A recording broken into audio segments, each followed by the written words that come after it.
Yo, what's going on? In today's bonus episode, I'm speaking with Sharon Lokedi, who is an Olympic marathoner, a New York City marathon champion, and now can call herself a Boston Marathon champion. I'm happy to say that I predicted that she was going to win on Marathon Monday, and she came through and won in a fantastic finish. Today, we'll talk a little bit more about that finish, some of her race plan and her training going into this race. Of course, we're going to talk about the shoes that she's been racing in and that she trains with on a regular basis. And then we'll end today's conversation going a little bit into the future and what her plans might be for her next upcoming races. I hope you enjoyed this conversation with Boston Marathon champion Sharon Lokedi. Sharon, thanks so much for taking time with us today. How are you feeling? I'm feeling happy, excited, very so. But honestly, I think generally it's just I'm still just enjoying the time that I've had. Like it's been insane, crazy, fun. Everything is it's been just a mix of everything. But Sure. overall, it's been amazing. It's been really good to just sit back and get to at least reflect on how the season has been and everything. So it's been an amazing 2 weeks, I would say, or 3. It's interesting to hear that you're still sore a couple weeks after the marathon. I mean, it's not that surprising. It's a challenging race. You ran it very hard. But to hear, it's great from a non-elite perspective to hear that pro athletes are still feeling it, even weeks after a rigorous marathon performance. I'm sorry to hear that you're sore though. I think honestly, it's like, you take a break.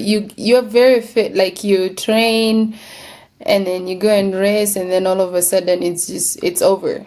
And you have this time that you don't know what to do, and then you come back to running and you think you've recovered enough, and then you're like, oh, maybe not.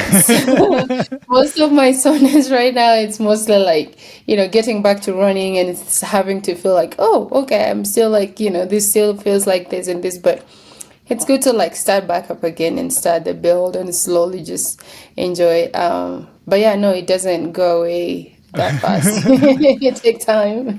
All right. Well, Yeah. speaking of things that may or may not go away, how does it feel to be called the Boston Marathon champion, to think of yourself as the Boston Marathon champion? Has it started to sink in, or tell me what your thoughts are about that?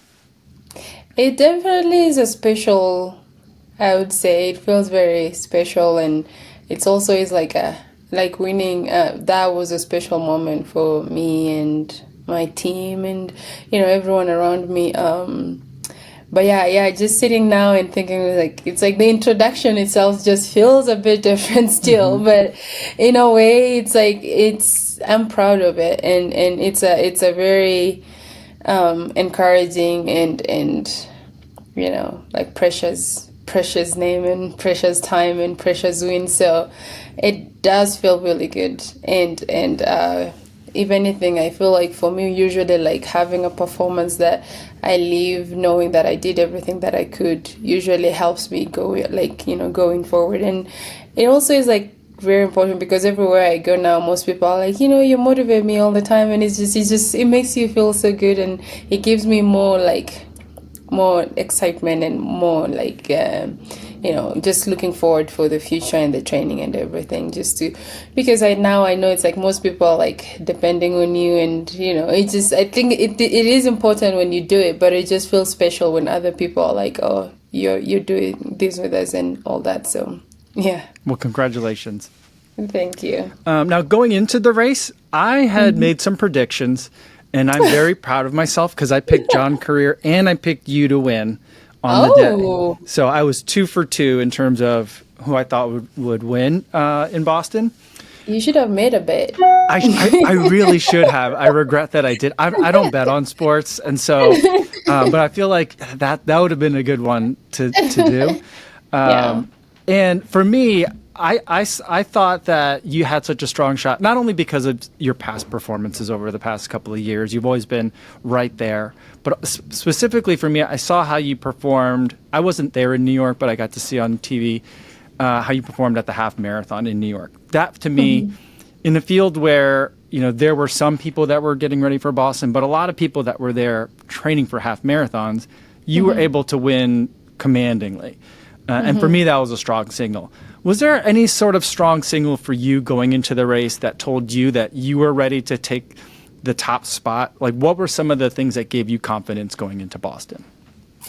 I guess like knowing that, for me usually it's like, okay, I've done the work. It's just about what mentality I'll have in the race. And, like you prepare for like that day, and usually like you have everything prepared and you think, oh, this is going to go this way, this is going to go this way. But for me, I was prepared for the race that just goes and then picks up towards the end. So it's like that was the most thing that I really worked on.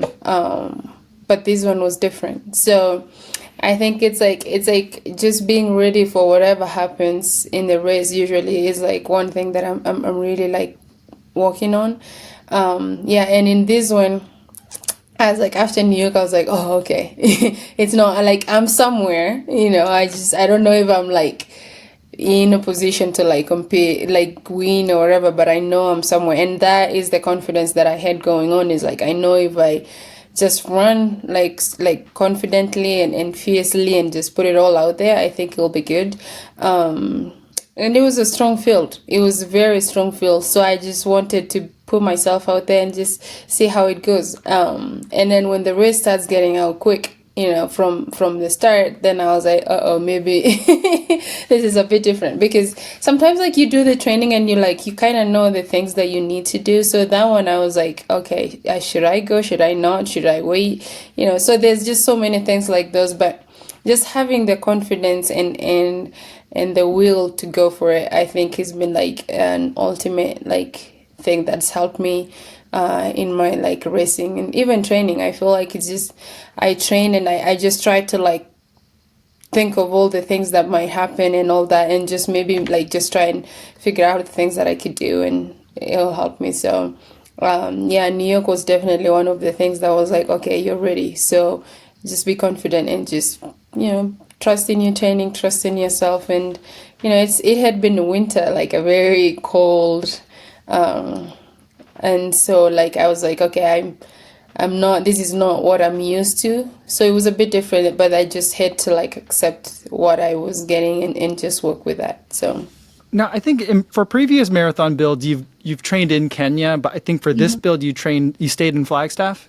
Yes. Okay. And so was it a lot of treadmill workouts and treadmill miles for you over the winter, or how did you deal with that? I cannot do treadmill. Well, okay. I did try. Okay. But this is not to say anything to people that like treadmill, but it's like, Okay. it's for me, I feel like it's the hardest thing ever. It's like, I did try one time that there was a lot of snow, and I went, and I think I only managed like 10 minutes, and I couldn't. Okay. It's like, I in that 10 minutes, I had listened to like different genres of music. I had watched Netflix. I thought that would help. I tried to find the most funniest thing, but it just didn't.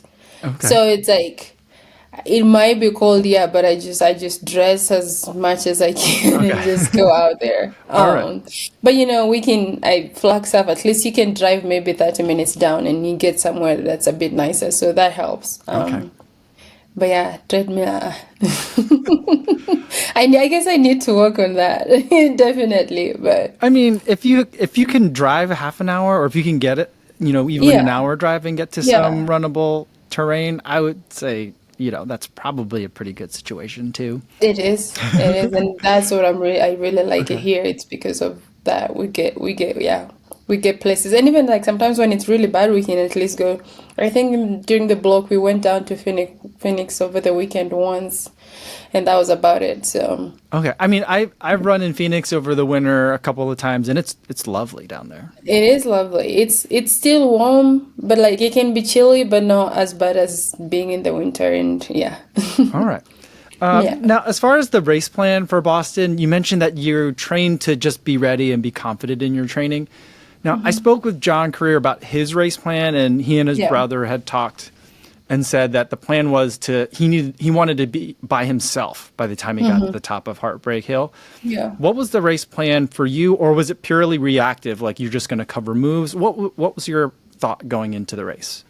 Honestly, I think, yeah, for most of the time it was like, my coach, Steven, and I talked about it, and he was like, I want you to, if you feel really good towards the end, and you see that you have a chance, like, just don't wait for people to make the moves. If you feel good, just make the move. Yeah, just make the move and go with it. So, and I just like, it was earlier on, we're just trying to like hold on to the hot pace as much as I could. But yeah, after, like, once after we get, like, the last you finish the hills, then it's like, now time is gonna get like quicker, and everyone is gonna, so. And when we were there at that point late in the race, all I could think about is like, just, if you feel good, just go with it and just hold on to the pace and push as hard as you can. So yeah, so I did that, and I just made sure that I was being aware of, like, if there's a move being made, or like something is happening. I just made sure that I was paying attention, and looking, and so yeah, and even when I was in front, I was like, okay, I might have gone too fast, but I'm just gonna trust it, and hopefully it pays off. And I did hold on to that, and all I could think about is just get to the finish line. Yeah, and you were able to hold up and get to that finish line. Yeah, And I think one of the memorable moments for me seeing you cross that finish line is that you crossed the line and you ran like directly into your mom's arms. yeah, yeah. Can you share with us? I mean, that first of all, I would say there was a little bit of speed at that impact when you guys came together. At least that's what it looked Yes, like to me. yes. Can you share with us a little bit of what you said to your mom, what she said to you in that exact moment? I think honestly, all we could, like, I remember crossing the finish line, like just crossing the finish line, and you it's like there's so much going on, and all I could see is just someone running straight to me, and it was her. And at this point, I was like, I'd never seen her run that fast. It was just very, and so she ran straight, and we hugged, and she was just like, you did it, and I feel like it was. Like earlier on, before I left the hotel, she was the one that woke me up. She was like, "Oh, it's time to wake up, girl." And before we left, she was like, just there's nothing, just go run, and I'll be there waiting for you. No matter what, I'll always gonna be proud of you. And so just like listening to those words, I feel like, she's like my prayer warrior. So she's like always like trying to, like, motivate me and all this stuff. And yeah, so like when we hugged, it was just like, it was just the joy, and just thinking about everything that we've like trained and gone through and everything, and it was just like a moment like no other. And I'm really grateful that I could like share that with her. And yeah, all she was saying is just thank God, Mungu.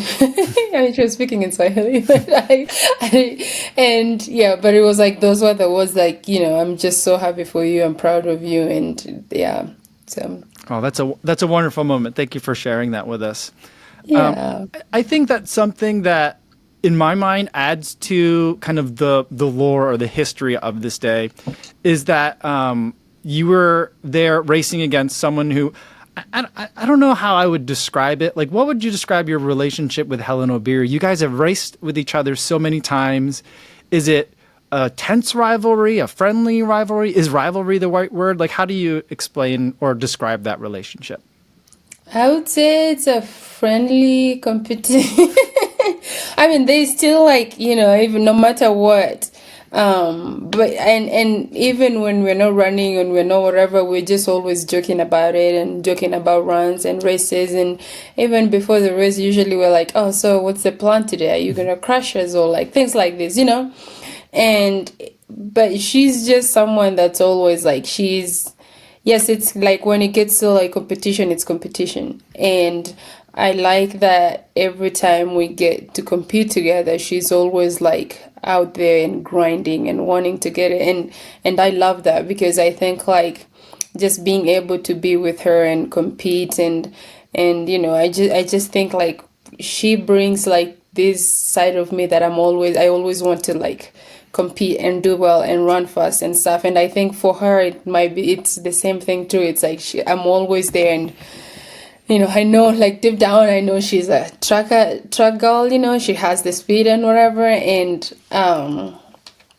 sometimes I'm like, okay, we'll just do whatever we can when we get to the finish. You know what you can do. But sometimes then I'm like, I joke and I'm like, yeah, maybe not today. But it's like one of those. But she's very nice, and I think like I think we're just like we keep growing together. We started the marathon together, and it's just been amazing to like keep building this and growing this, and just bringing the best in each other. And yes, she's gotten a lot more ahead of me, and I'm really happy and proud of her. And but I also think that as we go, we're just going to continue being like competitors. But more than anything, I just think we're good friends. That's great to hear. I mean, I think it's great for the sport too, to Yeah. see such fierce competitors that also seem to be bringing out the best in each other. Yeah. So it's been a pleasure to watch the two of you race. No, thank you. Now let's talk about some of the shoes, because that's something that my audience is definitely going to be interested in. You've been racing in the Velociti Elite since kind of the beginning of the Velociti Elite. I think you took them to the #1 spot in New York in Velociti Elite 1. And then you were second place in Boston in Velociti Elite 2 last year. Yeah. And then this year, Velociti Elite 3 helped you get to the top spot. Can you tell me about how that shoe has progressed with you and how you've been using it in both your racing and training? The first time definitely was like, I remember the first time I ran in it I didn't really train in it as long as I wanted to, but it was because I was training then in Kenya, and just getting it there was a bit hard. But it was like, I had, like, before it was out, I had tried it, and I had been like doing workouts and stuff, so I already like was very confident. And even during the process of the shoe coming out, we had been a big part of like all the things that we like and the things that we don't like. So yeah, that came, like, I ran in that, and it was very it did, like, we got really good results, and so we just wanted to improve on that. And so there were like so many things that like we changed with the team at Portland. And I think it's like just amazing because we've created this relationship that it's like they just like every time they want to change something, they're like, oh, this is how this is done and this is done. And then we get the shoe and we try it on, and then if we don't like it, we just tell them. And it's nice that we're like a big part of it. And I think for me it helps me knowing that yes, this is like how it's needed to be, but it's also is like they take time and they want us to be a big part of it and make these decisions. And yeah, so even every time even another one comes, I'm like always like, okay, I will give as much as I can. And it's always is like it's like an honest review, like an honest thing that you just feel, you say whatever you feel, and they take it and they work on it. And yeah, so it's just been really nice just working on them from like the very beginning all the way through now. And there's just so much that has improved. And it's like, for me, I feel like it's very important that I get to have people that are always supportive and want something that's best for you to be competitive out there. And I think that's what Under Armour has done for me. And like I started when I was like nothing, and then and now here we are together and breaking the barriers and continuing to like improve on so many aspects of like the shoe and everything. So now, I think I got to see kind of an early look at the shoe that you raced in Boston back at the running event in Austin last November. Oh, yeah. Has the shoe changed much since then, or is it pretty much kind of locked in as to what it's going to be once it releases? Do you know? It still is a big part. I think there's only like, maybe if anything, it's just like a few, maybe like the top, how would I call it, the tank at the back and anything, but everything else still like the same. So yeah, not a lot has changed. If they might be, don't quote me, but I'm pretty sure they'll confirm and change it. But I think it's still almost like the same exact shoe. Okay. Now, because the shoe's not out yet, you're getting your shoes direct. I mean, even when the shoe's out, I'm sure you're still getting your shoes directly from someone at Under Armour. Yeah. Are they sending you like a fresh pair for every race, or do you like to have some miles in your shoe before you race? Tell me about how that works for someone on the elite level, for someone like you. So I usually like I have a couple of pairs with me, and it's good. Like I have when I get close to the race, I know I'll have to take a new one because you need to look good and it has to be clean, those things add to your confidence. So yeah, before like I usually like yeah, when I go to races, I take a new shoe with me, but before when they say don't use something new the day of the race. So yeah, usually maybe I've like run a workout with it, like a mini workout, or like do the shakeout before the race with it. So just to make sure that I'm breaking it in, or like sometimes I'll travel with it. So that way it's like I'm still like breaking it or something like that. So usually, and I've had one time that I've done it without, but no one should try. I mean, But it's yeah, I mean, I think I totally agree. Nothing new on race day, but a fresh pair of race shoes, like straight out of the feels box, good. that's very special. It does. It is very special. So Yeah. and if nothing changed, I mean it's still the same shoe. I feel like a lot hasn't changed, but I think it's also sometimes it's mental for us, and yeah. So Yeah, and I think it's like very different than how things may have been a much longer time ago, where you had to break in shoes. These days, yeah. you don't have to break shoes in anymore, as long as No. you know it's not going to cause chafing. I feel Yeah. like a Yeah. fresh shoe is a great way to go. True. Now let's talk about what happens to your shoes after the race. Because like I visit a lot of brands, and a lot of times like when someone wins a race, the Yeah. brand will like take the shoe and like maybe the athlete will sign it, put the time on there. Where are the shoes that you won Boston in? I have them. Oh, okay. I didn't know if Well, like they took them and put no. them in a special case or box or something, or they just sit No, in a usually closet. it's different. Like we usually would bring back, and then just in case like under needs it, they will send it back. But yeah, and sometimes like we've had a couple times where they'll like have it before after the race, and but yeah, no, I still have mine, so I guess. But Steven was talking about like taking, so I think like we'll send it somewhere. But usually like I bring all my shoes home with me. Okay. All right. Good. Yeah. Now let's talk about some of the other shoes that you're wearing when it's not race day. Can you give us Yeah. a sense of like, I mean, maybe now is a really great time because you're not in like at the peak of training where you might be in Yeah. some race product more often. What are you reaching for on like a regular, everyday or weekly basis the most? Right now, I'm running on Infinite Pros, and then Elite Twos. Okay. So Infinite Pros are just like our normal like current trainers. So yeah, I tend to like I wear those like on my easy runs, mostly, even sometimes long runs. But depending on where. But now since like I'm slowly getting back, so everything I'm using is either Elite 2 or the Infinite Pros.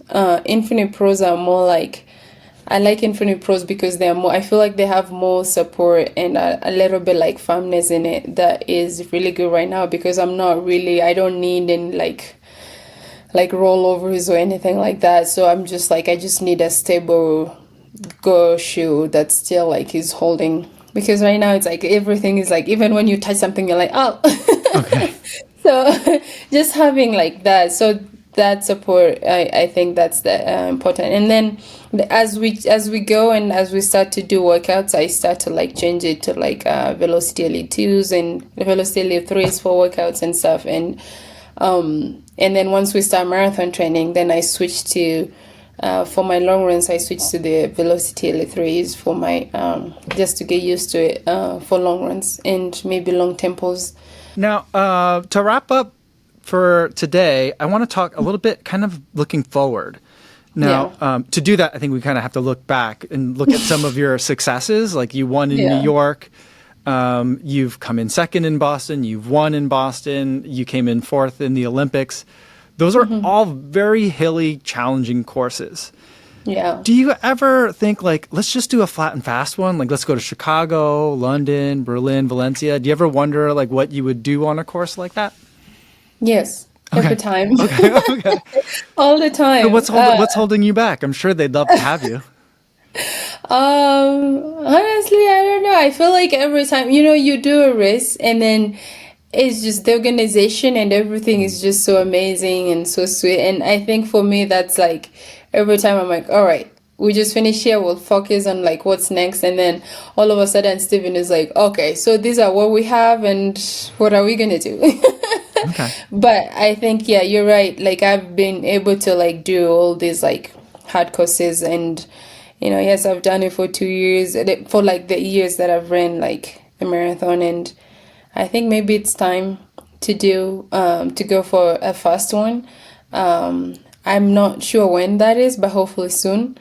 But yeah, I'm really looking forward to like lowering my PB for sure, because it's like every time it's like I see the time and I'm like I'm all the way down there and I'm like I really need Does to. that bother you when you see like the elite start list and you're not at the top in terms of rankings Oh, of PRs?